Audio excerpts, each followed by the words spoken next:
नमस्कार, मैं हूं इंद्रमोहन। फिलहाल भारत को लेकर ज़्यादातर खबरें आप ऐसी देख रहे होंगे जिसमें ये कहा जा रहा है कि भारत के जितने भी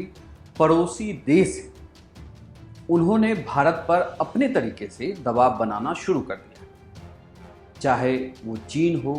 पाकिस्तान हो, नेपाल हो, या अब यह भी कहा जा रहा है कि भूटान की तरफ से भी भारत के लिए मुश्किलें लाई जा रही हैं। बड़ी खबर कल मीडिया के घराने में आपने देखी होगी कि मीडिया के एक बड़े वर्ग ने इस खबर को चलाया कि भूटान ने भारत का पानी रोक लिया है,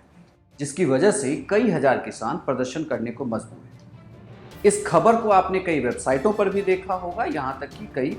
अखबारों ने भी इस खबर को छापा। लेकिन इस खबर की सच्चाई कुछ और। भूटान के साथ भारत के रिश्ते बहुत ही अच्छे हैं और जब से प्रधानमंत्री नरेंद्र मोदी ने कमान संभाली है तब से यह रिश्ता और भी मजबूत हुआ है। मैं आपको इस खबर की सच्चाई बताता हूं और वो भी इस खबर की सच्चाई के लिए मैं भूटान के एक सबसे प्रसिद्ध अखबार के सीनियर कॉरेस्पोंडेंट के हवाले से वो खबर, जिससे आपको पता चलेगा कि कैसे भारत की मीडिया में जानबूझकर इस तरह की खबरों को चलाया जा रहा है कि भारत के साथ पड़ोसी देश जो हैं वो लगातार दबाव बना रहे हैं भारत पर, या मोदी सरकार में पड़ोसी देशों के साथ संबंध बिगड़ते जा रहे हैं। अब आप इस तस्वीर को देखिए। स्क्रीन पर जो यह तस्वीर है, यह तस्वीर एक जर्नलिस्ट के हवाले से पोस्ट की गई है और सच्चाई यह है कि भूटान ने भारत के पानी को नहीं रोका है। जो ये कहा जा रहा था कि एक नदी के हवाले से कि एक नदी के पानी को रोक दिया गया है, जिसकी वजह से कुछ गांव में जो सिंचाई के लिए पानी का इस्तेमाल होता था वो अब नहीं हो पा रहा। लेकिन दरअसल जब तमाम देश कोरोना संक्रमण की वजह से लॉकडाउन में थे तो ऐसे में संक्रमण को रोकने के लिए भूटान ने भी लॉकडाउन लगाया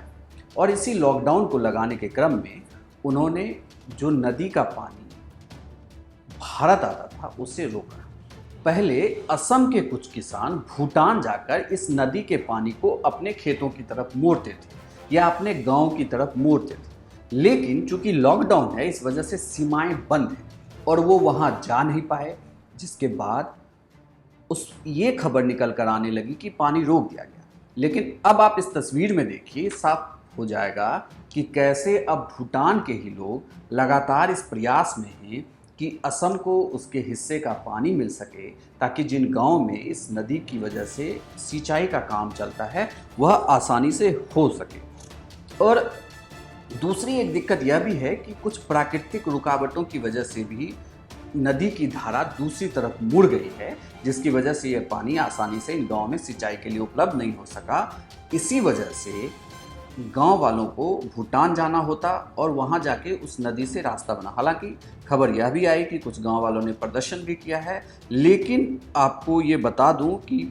भूटान के समाचार पत्र के एडिटर हैं तेनसिंग लामसंग, उनके हवाले से यह खबर है कि भूटान की सरकार लगातार कोशिश कर रही है कि भारत के इन खेतों में इस नदी का पानी भेजा जा सके। तो जो भी मीडिया में यह खबर चल रही है उस खबर की सच्चाई हमने आपको बताई कि भूटान ने भारत का कोई भी पानी नहीं रोका है। जिस नदी का पानी भारत में असम के कुछ गांवों में आना था, जिसे सिंचाई का कार्य होना था, वह उसको सुचारू रूप से करने के लिए भूटान सरकार लगातार कोशिश कर रही है, लेकिन कुछ प्राकृतिक कारणों से और कुछ कोरोना संक्रमण की वजह से लॉकडाउन के कारणों से पानी गांव में नहीं पहुंच सका है। तो जो खबर यह आ रही थी कि भूटान ने पानी रोका है, तो भूटान सरकार ने पानी नहीं रोका है, बल्कि भूटान सरकार लगातार कोशिश कर रही है कि असम के इन गाँव में पानी जरूर पहुँचे। हम आगे भी कोशिश करेंगे कि उन खबरों की सच्चाई आपको बताएं जिसका सिर्फ एक ही हिस्सा आप जानते हैं और दूसरे हिस्से को आपको मीडिया का एक खास वर्ग दिखाता नहीं।